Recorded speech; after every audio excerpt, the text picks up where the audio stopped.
Olá, queridos estudantes da EJA, tudo bem com vocês? Aqui quem fala é a professora Luara e nós vamos para mais uma aula de matemática. E hoje, então, nós começamos com o nosso trabalho da unidade 2, onde nós vamos falar sobre a temática de números racionais. Acompanhe comigo aí na tela.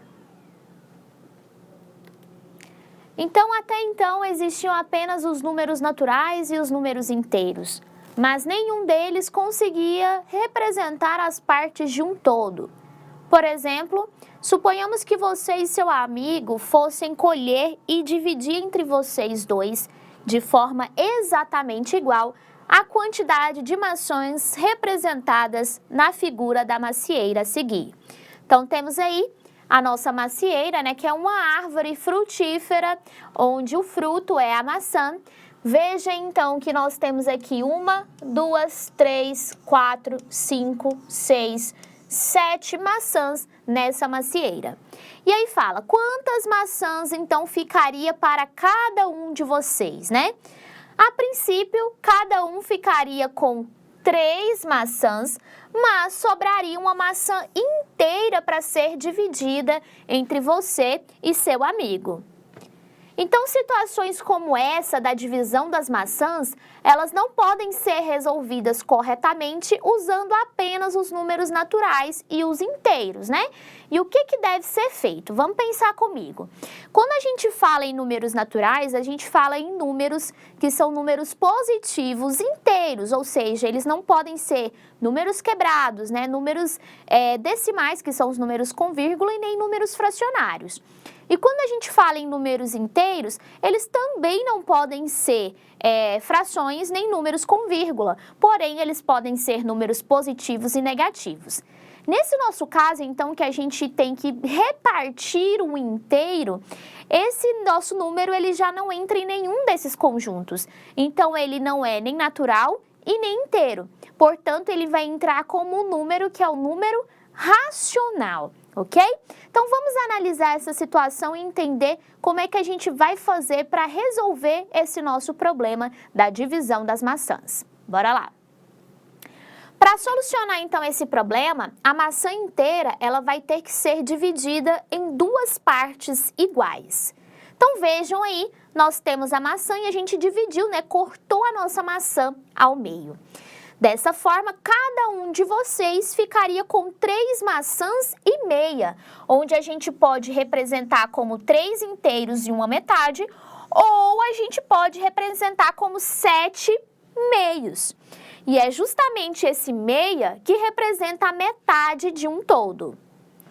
Então, para a gente representar essa quantidade, se a gente usar números racionais na forma decimal, nós vamos ter o número 3,5, né? Aqui, o 3 representando os 3 inteiros e o 5 representando 1 metade.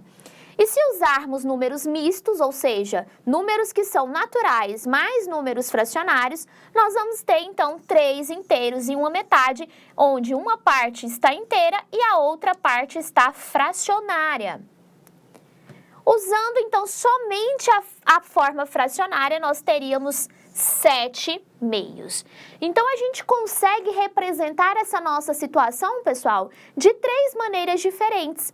A gente representou como número decimal, que é o número com vírgula, como número misto, que tem uma parte inteira e uma parte fracionária, e como também o número fracionário, ou seja, nós temos 3 maneiras de representar essa mesma situação, beleza?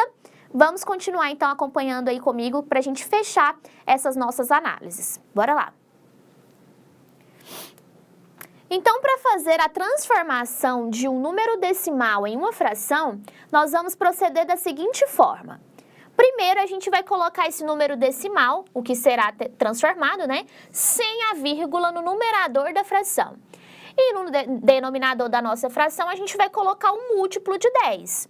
Ok? Então, é assim que a gente transforma o número decimal para uma fração. O numerador é o número sem a vírgula e o denominador vai ser um múltiplo de 10. Observação aí para vocês. Para sabermos qual é o múltiplo de 10 que a gente coloca no denominador, nós devemos olhar quantos algarismos há na sua parte decimal, ou seja, à direita da vírgula do número. Assim, o denominador vai ser 10, se tiver um algarismo após a vírgula. O denominador vai ser 100 se eu tiver 2 algarismos após a vírgula. Ou o denominador vai ser 1000 se tiver 3 algarismos após a vírgula. E assim sucessivamente, né? Então, vai ser 10.000 se eu tiver 4 algarismos, vai ser 100.000 se eu tiver 5 algarismos e assim por diante. Então, eu trouxe alguns exemplos aí para a gente fazer essa transformação, né? Como é que a gente vai fazer, então, para transformar um número com vírgula para uma fração?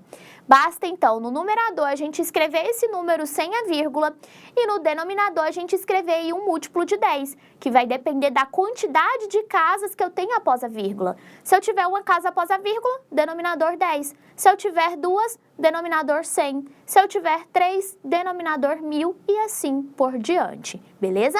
Então, vamos analisar aí alguns exemplos para a gente fazer essas transformações. Bora lá! Então, temos aí o exemplo de número 1, que diz o seguinte: o número 3,5 tem somente um algarismo após a vírgula.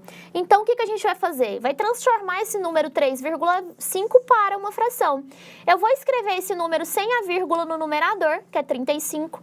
E como ele só tem uma casa após a vírgula, a gente vai colocar, então, um denominador múltiplo de 10, que vai ser o próprio 10, né? Então, eu tenho 35 décimos. Porém, pessoal, essa nossa fração a gente consegue simplificar, dividindo pelo mesmo número em cima e embaixo, que seria por 5. 35 dividido por 5 é 7 e 10 dividido por 5 é 2. Ou seja, esse número 3,5, ele pode ser escrito, então, como 7/2, que é o do nosso problema, né? Lembra que a gente escreveu 3,5 em número com vírgula para representar 3 maçãs e meia? Então, o que a gente fez para transformar para 7/2? A gente escreveu esse número como uma fração. Em primeiro lugar, eu tirei a vírgula desse número e escrevi ele sem a vírgula no numerador. Depois, no denominador, eu coloquei um múltiplo de 10. Por que é múltiplo de 10, professora? Porque a gente está trabalhando com números que são decimais, que são contados de 10 em 10, ok?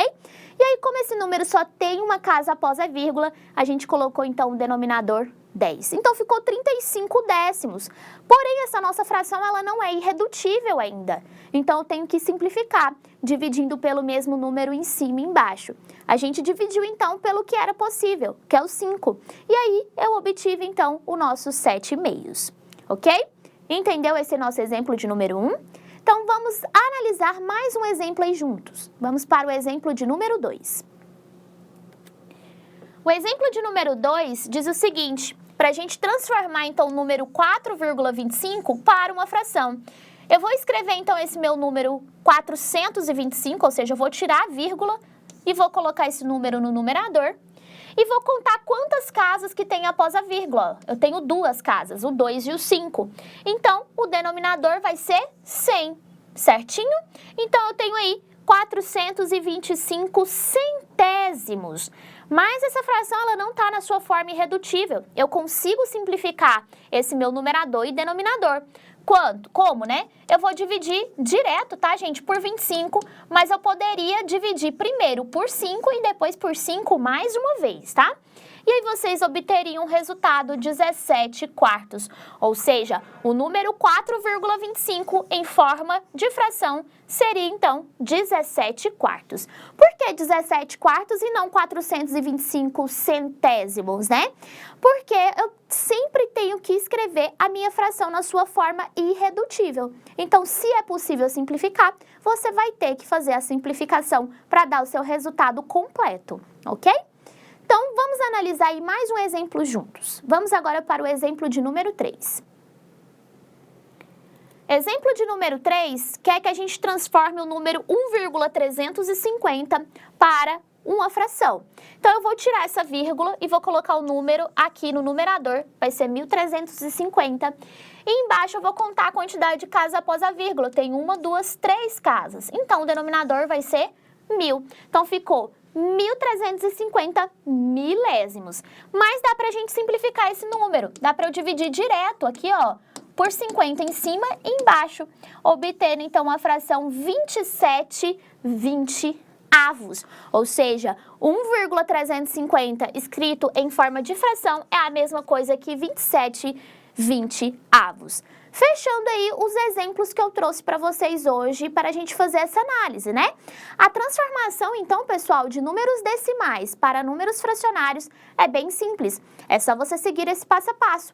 Numerador, você vai escrever o número sem a vírgula. Denominador, você vai colocar um múltiplo de 10, que pode ser 10, 100, 1000, 10.000, que vai depender da quantidade de casas que você tem após a vírgula. Mas você sempre deve lembrar de simplificar essa fração no final, se for possível, ok? Então, vamos fechar aí com chave de ouro essa nossa análise que a gente fez hoje da transformação, então, dos nossos números racionais, do número com vírgula para o número fracionário. Vamos lá comigo.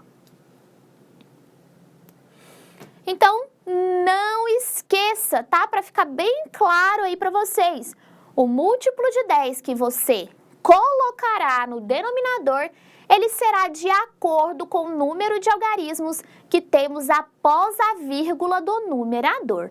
Ou seja, o que vocês devem lembrar, não pode esquecer, é que o número que fica aí no denominador da sua fração que você está escrevendo, sempre terá que ser um múltiplo de 10.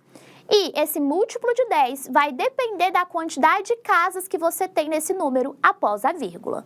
Beleza? Com isso em mente, vocês conseguem, então, transformar qualquer número com vírgula para uma fração. Tranquilo, gente? Então, por hoje é isso. Muito obrigada e até a nossa próxima aula de matemática. Tchau, tchau!